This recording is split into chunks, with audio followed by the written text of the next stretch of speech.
অনেকদিন পর আমার পছন্দের খাবারটি খেতে পারলাম। টাকা হলেও সবসময় শহরে এই জিনিসগুলো পাওয়া যায় না। ভাগ্যিস একদিনের জন্য হলেও গ্রামে গিয়েছিলাম। নমস্কার, কেমন আছেন সবাই? সকালে রান্না করব খিচুড়ি, ডিম ভাজি। খিচুড়ি রান্নার জন্য মুগ ডাল ভেজে নিচ্ছি। বেশিরভাগ ক্ষেত্রে দেখা যায় আমি মুগ ডাল দিয়ে খিচুড়ি রান্না করি, কারণ মুগ ডালের খিচুড়িটাই আমাদের বেশি পছন্দ। আর সব কিছু দিয়ে রাইস কুকারে খিচুড়ি বসিয়ে দিয়েছি, এদিকে ডিম ভেজে নিচ্ছি। খিচুড়ি রান্নাও হয়ে গিয়েছে, দিয়ে দিচ্ছি গরম মশলা। গরম মশলা বাটা দিয়ে ভালোভাবে মিশিয়ে নিয়ে আবারও কিছুক্ষণ ঢেকে রাখবো, তাহলে গরম মশলাটা খিচুড়ির সঙ্গে ভালোভাবে মিশে যাবে। সকালের খাবারটা একটু পরে খাবো, তাই দুপুরে রান্নার জন্য মাছগুলো ধুয়ে রাখছি। আর দুপুরে রান্না করব ইলিশ মাছের মাথা দিয়ে কচু শাক, আলু আর কচু দিয়ে রুই মাছের ঝোল। আর সব কিছু এখন গুছিয়ে রাখলে দেখা যায় দুপুরে রান্নাটা করা তাড়াতাড়ি হয়ে যাবে। মাছগুলো ভালোভাবে ধুয়ে জল ঝরিয়ে নিয়েছি, তারপর লবণ, হলুদ আর মরিচের গুঁড়ো দিয়ে কিছুক্ষণ মাখিয়ে রাখবো। সকালের খাবার খেয়ে মেয়েকেও খাওয়াই দিলাম। এবার দুপুরের রান্নাটা সেরে নেব। দুপুরের রান্নার জন্য প্রথমে মাছগুলো ভেজে নিচ্ছি। মাছ ভাজা হয়ে গিয়েছে, এখন তুলে রাখছি। পাশের চুলায় রান্না করব কচুর শাক, তাই তেল গরম করে দিয়ে দিলাম কালো জিরা ফোড়ন। তারপর দিয়ে দিলাম কচু শাকগুলো। এবার পরিমাণ মতো লবণ আর হলুদ এবং কিছু কাঁচামরিচ দিয়ে রান্না করে নেব। লবণ হলুদ দেওয়ার পর ভালোভাবে কচুর শাকের সঙ্গে মিশিয়ে নেব। তারপর ঢাকনা দিয়ে ঢেকে রান্না করব।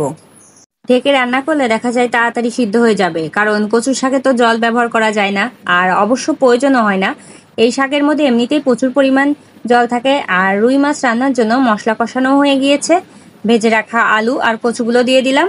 এবার মশলার সঙ্গে ভালোভাবে মিশিয়ে নিয়ে দিয়ে দিচ্ছি পরিমাণ মতো জল।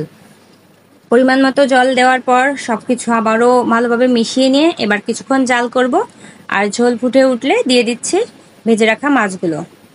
এদিকে ঝোলটা জাল হতে থাক, আবার ওদিকে কচু শাকও প্রায় হয়ে এসেছে।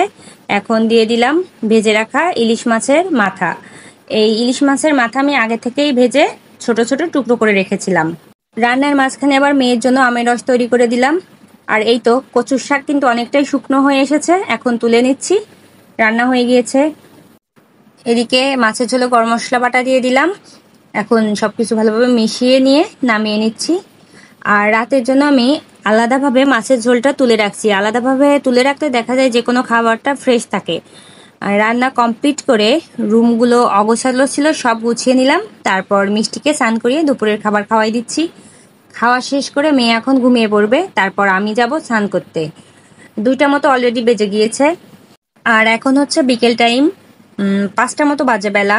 মেয়ের জন্য দুধ জাল করছি, এখন ওকে দুধ আর হরলিক্স দিয়ে খেতে দেব।